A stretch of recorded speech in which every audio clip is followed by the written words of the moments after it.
Oh yeah, what's up, y'all? Beautiful day today. Clear skies. Um, I'm here with my boy. Say what's up, cuz. Where at? All right. I just wanted to make a little video today. I got my stabilizer with me. We just talking here.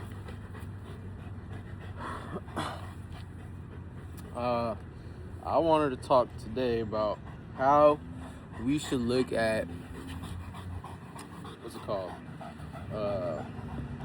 What's the word? Damn, bro, I just had a brain fart. How we should look at dude, what the hell? Losing streaks. What the fuck is wrong with me? I had a brain fart. Anyways, how we should look at losing streaks, because there's a lot of people that get a winning streak and a losing streak, and they don't know how to act off both. So let's talk a little bit more about the losing streak, and then we can get into the winning streaks. But basically, all I want to start off with is saying that both losing streaks and winning streaks, none of it matters. I'm never looking to see how many trades I've won in a row or how many I lost in a row. All I'm looking for is what price is doing. That's all I really care about. What price is doing. Is Trump gonna speak today? What kind of news is there today? You know, I feel like that's the most important thing when it comes down to trading, because there's a couple reasons why you could be in a losing streak. For one, you're getting too greedy and you're not taking profits, but your trades are in profit. You just don't take profits, so you end up taking a loss because you forgot to take profits.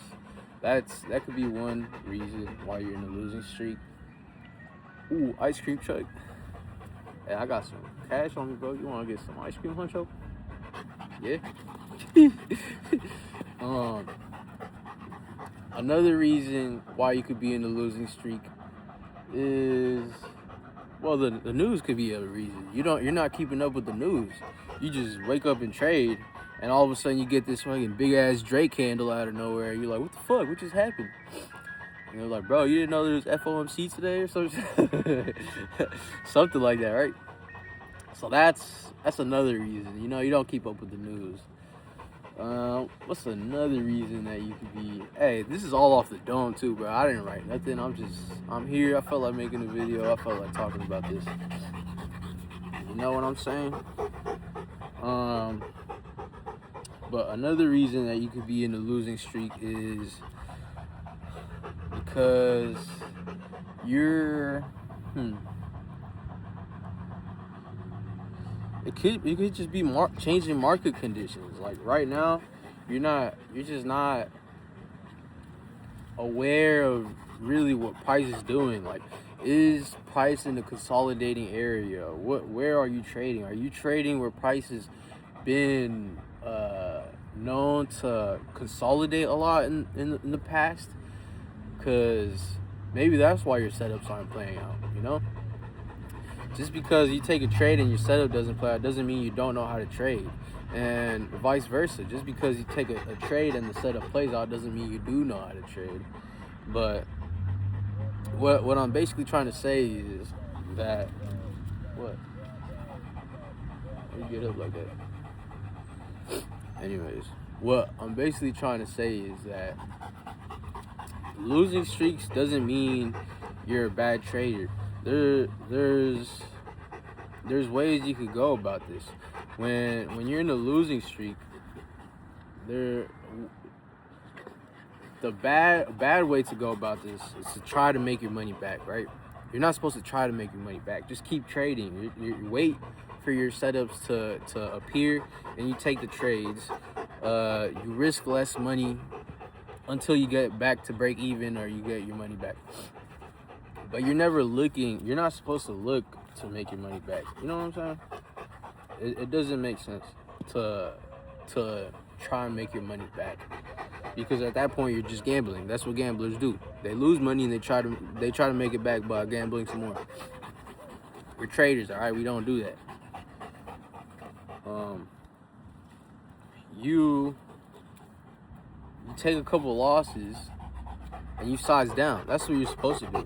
You take a couple losses and you size down, because what are you doing if you keep the same risk? If you keep the same risk, or even increase the risk, because that's what a lot of people do, right? They take a couple losses. They're like, oh fuck, I'm down a couple hundred, a couple bands or whatever it is. Let me put some more money on the next trade and try to make all of it back on just one trade. Next thing you do, you put more money in that next trade.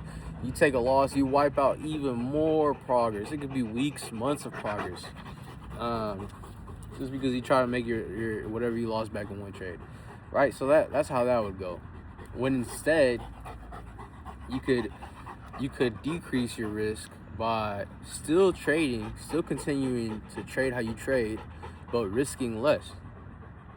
And basically what that does, it's a little slower, but we're not in it to make fast money. Remember that, guys. Fast money leaves faster than it comes. We're in it for the long run. And even if it takes 2 weeks to get back to my break-even point, it don't matter, bro. What's 2 weeks? You still have a whole year. You know what I'm saying? Patience is always key. Patience always pays more. It's always been like that. It will always remain that way. So, another way to treat a losing streak is if you're normally trading, not only trade with less money, but trade less in general. So if you're taking, let's say, 10 trades a week, just bring it down to like 3-4 trades a week. You're gonna want to be a lot more selective of your trades if you're not already. So those are a couple things. Now for a winning streak, not a lot of people think about the winning streaks, which is pretty surprising, because it's like, all right, everyone wants to get to the point where they're winning money. Now you're winning money. Now what, you know? Yeah, am I supposed to increase my size every what? Or just every trade, or what, you know? Now for that, it kind of depends. But definitely increase your risk, but not right away. So let's give an example. If you have a $5,000 account, you take a couple trades, you trade for a month, 2 months. In 2 months your account is up 100%. You're up 10,000 now on your account. You doubled it. You doubled your account from 5 to 10,000, and you've been risking only $200 per trade.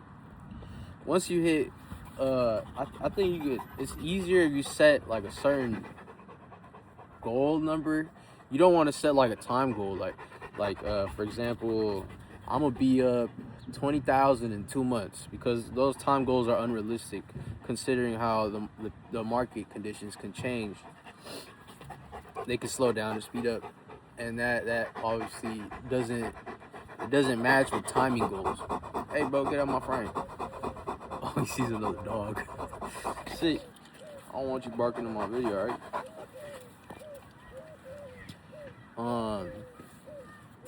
Bro, this is what I ate, bro. Some shit happens and I just like lose track of thought.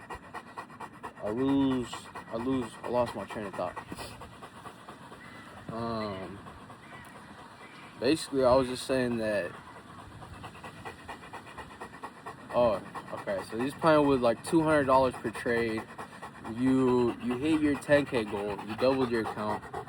Now with 200 you can risk another $100, because that's still, you know, that's still numbers that you're used to seeing. So it's not a drastic change, you know. A lot of people make the mistake that when they make more money, they risk a lot more money. So when they're in a drawdown, being down 20% from a $200 trade will not be the same as being down 20% on a $1,000 trade.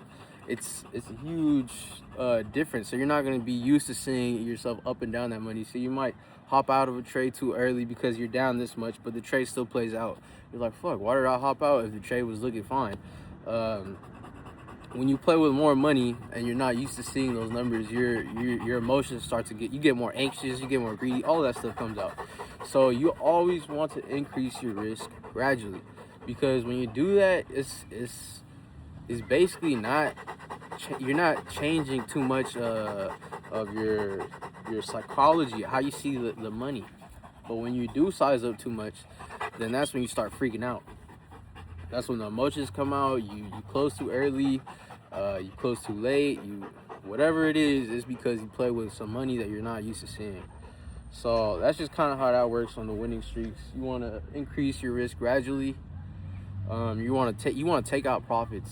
Definitely get used to taking out profits, because I always tell the people in my Discord this: the money is not yours until it's in your bank account. All right, that money that you have in your portfolio is always at risk of being lost, because you could use that money to trade. You know, it's really tempting sometimes to not trade money just sitting in your buying power when you've lost a trade or two. You know, you're gonna be tempted, if you're not disciplined enough, if you know you're not disciplined enough, to use that money when you're not supposed to, and you're gonna end up just blowing an account again.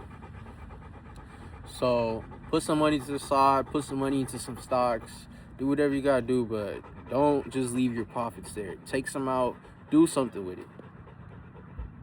So I think I'm gonna leave it there for this video. We had a pretty good talk right there, right, Huncho? Tell everybody peace and have a good day.